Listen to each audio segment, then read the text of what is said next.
Hello, and welcome to Pride Park, which, as the name suggests, is giant park in the shape of a pride flag, because, you know, it's Pride Month. So, I mean, without further ado, let's get into a lovely little tour.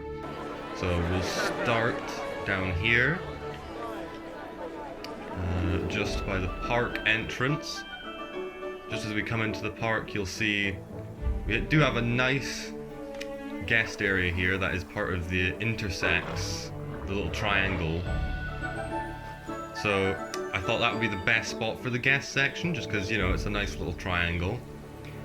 But of course, I didn't want to leave this area without any dinosaurs, because, you know, all the other areas have dinosaurs.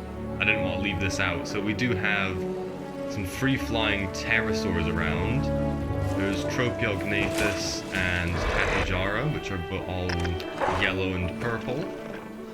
So they will fly into the other sections, but for the most part they stay in here.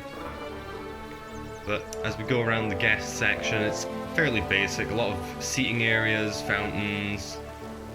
We've got this nice Jurassic Park rock here, illuminated by the spotlight. Just another seating area over here.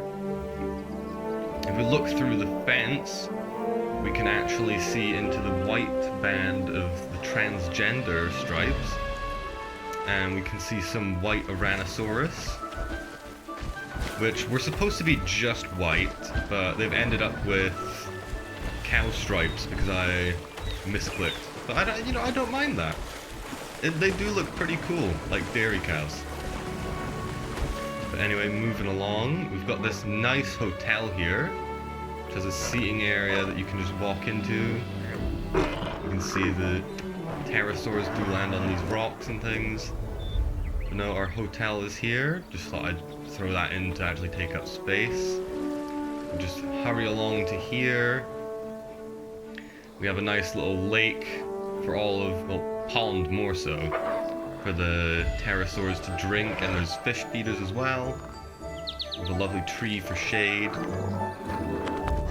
Continuing on a little further over here, we have the monorail station, which goes around the entire circumference, well, I suppose a edge of the park, with a viewing tower that's not too far from that. And then just more seating areas. It's nothing special, the guest section. It's just a big open area. I wanted to keep it looking, for the most part, like it was still the intersex part of the pride flag. But moving on from the guest section, we'll go to the more interesting parts. Of course, we've already seen the Ouranosaurus, which is in a nice little kind of swampy kind of biome. I did do my best to make all the stripes unique, just like to the best of my ability. So the first stripe of the Ouranosaurus is using the biosyn trees to make a nice little swamp for them. And then moving on, we have the pink stripe, and we have Chasmosaurus in here, which was only chosen because, my lord, are there no dinosaurs with pink skins. Let me tell you, this is actually the closest I could find. Was just this mostly kind of purpley grey with a pink underbelly. Moving on from that stripe, we go to the blue, where we have our Amargasaurus, who are just kind of meandering around in this temperate kind of forest. And then moving on to the brown stripe, we have a kind of deserty area with some more tropical looking plants, where we have Pyroraptor, a pack of Pyroraptors, which was honestly my best pick for brown. There are a lot of brown dinosaurs, obviously, but I thought Pyroraptor would be the best fit here, just because it has some very nice brown skins. And then next up, we have a kind of short pine forest, and we have some lovely Majungasaurus here. Majungasaurus was going to be in the pink stripe, as it has that hot dog colored skin, that's fairly pink. But, I mean, Majungasaurus just has the best black skin in the game. Like, look at this guy, he's just black as the night. A little bit brown on there, but mostly black, which is what we want, obviously. Now, moving on from the smaller stripes, we go on to the first large stripe, which is this really cool kind of river down a autumn forest. I used the temperate autumn trees for this, just because I thought if I'm going to use them for a little biome, it's got to be the red stripe, you know?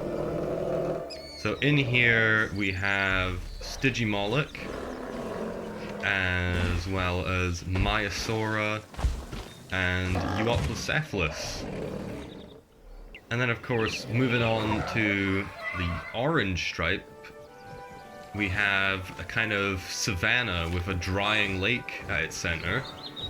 I thought that the savanna would really quite fit because we have Sinoceratops in here, which is kind of like a rhino, Gallimimus, which is like an ostrich, and then, I mean, I guess Mutavarosaurus is like a hippo, I guess. But no, I just thought that would be nice, using the Mediterranean trees actually for the savanna. And then moving on to the yellow stripe, we have a pack of Carnotaurus, which is a beautiful yellow, might I add. And this is just like a nice little kind of pine forest with a dried river running down from elevated lake, kind of pond area, to another drying lake. And then next we have kind of a tropical area with some pools of water dotted about, where we have some Shangzhusaurus in the green stripe, which is... Oh, I'm getting a low health notification. Oh, great. So we'll cover that in the next stripe. So we go into the blue stripe. We have got some Spinosaurus, as well as Troodons, in this lovely kind of tropical swamp. Which, the Troodons, for some reason, keep glitching through the fence to the green stripe, which is a little bit annoying, but, I mean, what can you do about it, really? If they decide they want to be over there, who am I to stop them? And finally, moving on to the purple stripe, we have Syntausaurus, Loratitan, as well as Stegosaurus in this kind of just kind of a flowered meadow, really. I mean, I'm gonna be honest, at this point I kind of ran out of ideas for like unique biomes that I can make inside of this single biome map. And I mean, like, considering I've done what, about 10 other unique biomes up to this point, I think I can get away with just doing a meadow. So anyway, I believe that is that. Our Troodons are starving in the background. I should probably do something about that. But anyway, I'll get to that later. Before I close out this video, I would like to give a huge thanks to the folks in the Queer to the Core community on Tumblr for voting on which dinosaurs would be put into each band of the park, each stripe. It definitely made it a lot more interesting for me building it, rather than just adding whatever dinosaurs, whereas I wanted to add having a vote. Because I've actually added like quite a few dinosaurs I would never use. In fact, this is the first park I've ever used a Maiasaura in, and might I say it looks beautiful. I think probably the first park I've used Syntausaurus. Definitely the first park I've used Pyroraptor, surprisingly. But no, it has been a very fun build. I think the final build time, for those curious, came up to 9 hours and 53 minutes. Which, for this big of a park, I mean, not too bad. I mean, of all the complete park builds I've done, that is actually the shortest time. Which, I mean, might come as a surprise for some, but hey ho, what you gonna do?